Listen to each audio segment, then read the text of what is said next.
Let's continue reading chapter 7 of Peter Pan.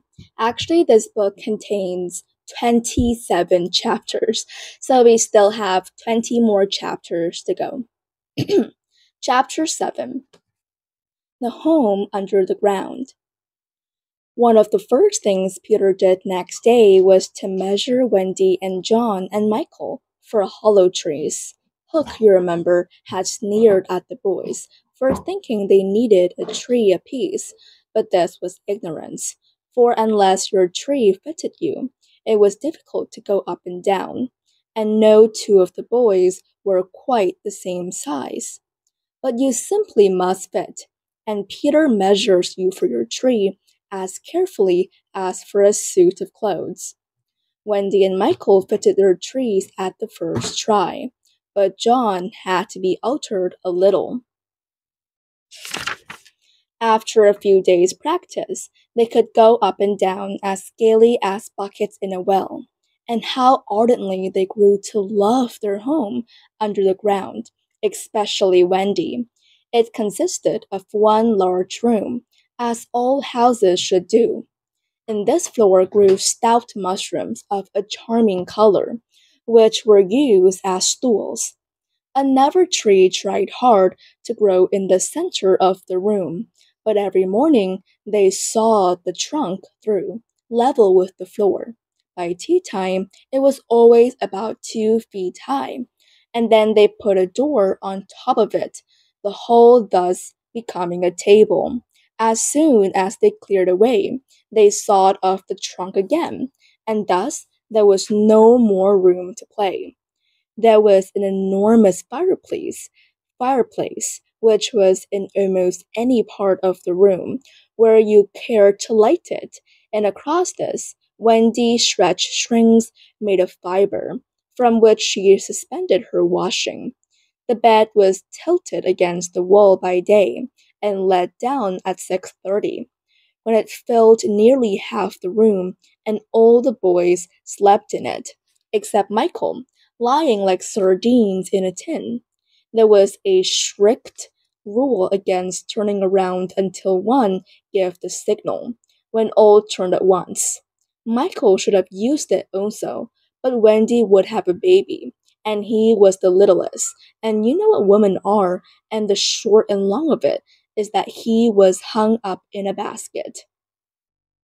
It was rough and simple, and not unlike what baby bears would have made of an underground house in the same circumstances. But there was one recess in the wall no longer than a birdcage, which was the private apartment of Tinker Bell. It could be shut off from the rest of the house by a tiny curtain, which Tink, who was most fastidious, always kept drawn when dressing or undressing. No woman, however large, could have had a more exquisite boudoir and bedchamber combined.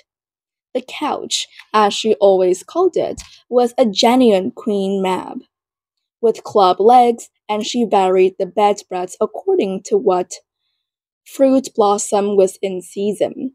Her mirror was a Puss in Boots, of which there are now only 3, unchipped, known to fairy dealers. The carpet and rugs the best. There was a chandelier from Tiddlywinks for the look of the thing.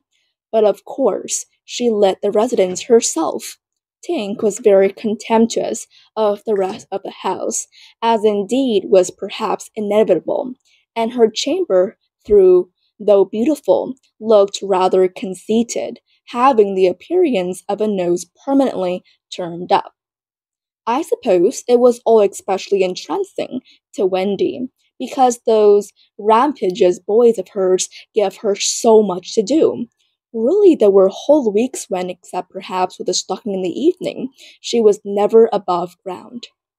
Wendy's favorite time for sewing and darning was after they had all gone to bed. Then, as she expressed it, she had a breathing time for herself. She occupied it in making new things for them, and putting double pieces on the knees, for they were all most frightfully hard on their knees. When she sat down to a basketball of their stockings, every heel with a hole in it, she would fling up her arms and exclaim, Oh dear, I am sure I sometimes think spinsters are to be envied. You remember about her pet wolf? Well, it very soon discovered that she had come to the island and it found her out. And it just ran into each other's arms. After that, it followed her about everywhere. As time wore on, did she think much about the beloved parents she had left behind her? This is a difficult question, because it is quite impossible to say how time does wear on the Neverland, where it is calculated by moons and suns, and there are ever so many more of them than on the mainland. But I am so afraid that Wendy did not really worry about her father and mother. She was absolutely confident that they would always keep the window open for her to fly back by. What did disturb her at times was that John remembered his parents vaguely only, as people he had once known, while Michael was quite willing to believe that she was really his mother. These things scared her a little, and nobly anxious to do her duty. She tried to fix the old life in their minds by setting them examination papers on it, as like as possible to the one she used to do at school. The other boy thought this awfully interesting, and insisted on joining, and they made slates for themselves, and sat around the table, writing and thinking hard about the questions she had written on another slate and passed round. They were just ordinary questions, and when you could not answer them, you were told to make a cross, and it was really dreadful. What a number of crosses even John made. Of course, the only boy who replied to every question was Slightly, and no one could have been more hopeful of coming out first, but his answers were perfectly ridiculous. And he really came out last, a McCallachy thing. Peter did not compete. For one thing, he despised all mothers except Wendy, and for another, he was the only boy on the island who could neither write nor spell, not the smallest word. He was above all that sort of thing. By the way, the questions were all written in the past tense. What was the color of mother's eyes? And so on.